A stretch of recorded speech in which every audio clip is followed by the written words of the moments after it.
3 जनवरी 2026 रात के 2:13 स्थान नासिक का एक विशाल कॉरपोरेट परिसर।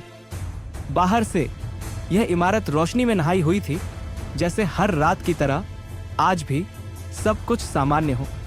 लेकिन उसी रोशनी के भीतर एक ऐसा अंधेरा पल रहा था जिसकी आहट अभी दुनिया तक पहुंची नहीं थी। इसी अंधेरे को समझने के लिए एक महिला चुपचाप उस इमारत के भीतर प्रवेश कर चुकी थी। उसका नाम था अंजलि राठौर।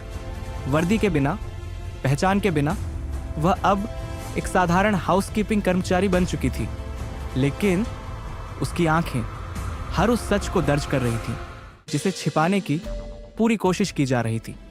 हल्का विराम, दिन बीतते गए और हर दिन के साथ उस ऑफिस का एक नया चेहरा सामने आने लगा। काम के बहाने बुलाए जाने वाले लोग, बंद कमरों में होने वाली धीमी बातचीत और कुछ कर्मचारियों के चेहरों पर लगातार बना रहने वाला डर, ये सब किसी सामान्य कार्यस्थल की तस्वीर नहीं थी।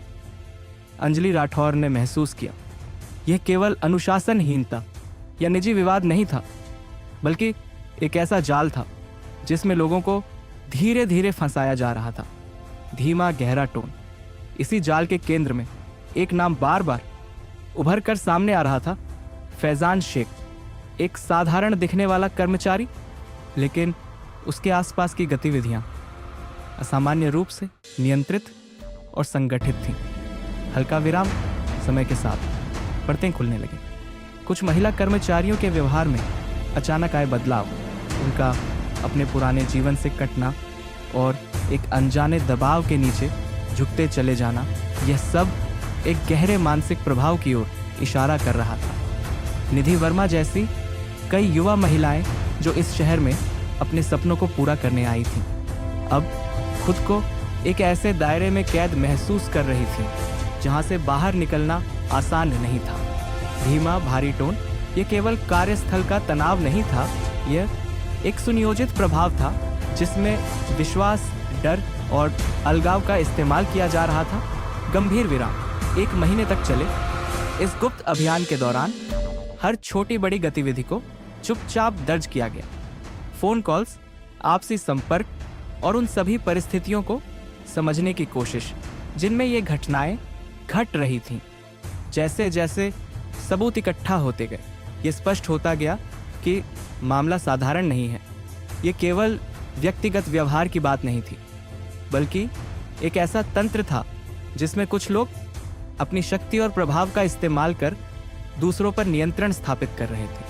संगीत धीरे धीरे तेज, और फिर 14 फरवरी 2026 की सुबह, जब शहर अपने सामान्य जीवन की ओर बढ़ रहा था, उसी समय इस खामोश कहानी ने एक तेज मोड़ लिया।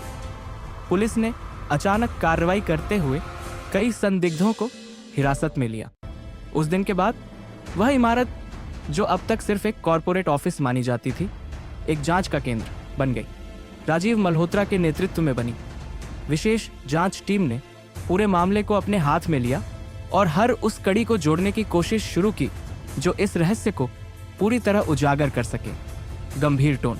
जांच के दौरान कई गंभीर आरोप सामने आए, मानसिक दबाव, शोषण और कुछ मामलों में धार्मिक प्रभाव डालने के प्रयास। लेकिन हर आरोप के साथ एक सवाल भी जुड़ा हुआ था, क्या यह वास्तव में एक संगठित नेटवर्क था या फिर कुछ व्यक्तियों की सीमित गतिविधियों का परिणाम? धीमा, सोचने वाला टोन। यही वह बिंदु था जहां यह मामला और भी जटिल हो गया। हल्का विराम। इसी बीच देश के बड़े स्तर पर भी इस घटना ने ध्यान खींचा। सुरक्षा एजेंसियों के भीतर इस तरह की घटनाओं को लेकर पहले भी चर्चा होती रही है और राष्ट्रीय सुरक्षा सलाहकार अजीत डोभाल जैसे वरिष्ठ अधिकारियों ने कई बार इस बात पर जोर दिया है कि आंतरिक सुरक्षा केवल सीमाओं तक सीमित नहीं होती, बल्कि समाज के भीतर भी कई अदृश्य खतरे मौजूद होते हैं। नासिक की यह घटना भी कहीं न कहीं उसी चिंता को और गहरा कर रही थी। धीमा विराम कंपनी ने अपनी ओर से सफाई दी। आंतरिक जांच शुरू की गई और यह दावा किया गया कि पहले ऐसी कोई आधिकारिक शिकायत दर्ज नहीं हुई थी। लेकिन सवाल यह था कि अगर सब कुछ सामान्य था, तो फिर इतने बड़े स्तर पर यह मामला सामने कैसे आया? क्या डर इतना गहरा था कि आवाज उठ ही नहीं पाई, या फिर सच्चाई अभी भी पूरी तरह सामने नहीं आई थी? लंबा विराम, धीमा बैकग्राउंड। आज जब यह मामला जांच के अधीन है तो कई परतें अभी भी अनछुई हैं। कुछ लोग इसे एक साजिश मानते हैं तो कुछ इसे एक कड़वी हकीकत, लेकिन जो सबसे ज्यादा महत्वपूर्ण है वह यह कि सच्चाई अभी अधूरी है। धीमा गूंजता हुआ अंत। उस रात शुरू हुआ यह सीक्रेट मिशन अब एक ऐसे सवाल में बदल चुका है जिसका जवाब केवल जांच ही दे सकती है, और जब तक वह जवाब सामने नहीं आता तब तक ये कहानी एक अनसुलझे रहस्य की तरह हमारे सामने खड़ी रहेगी।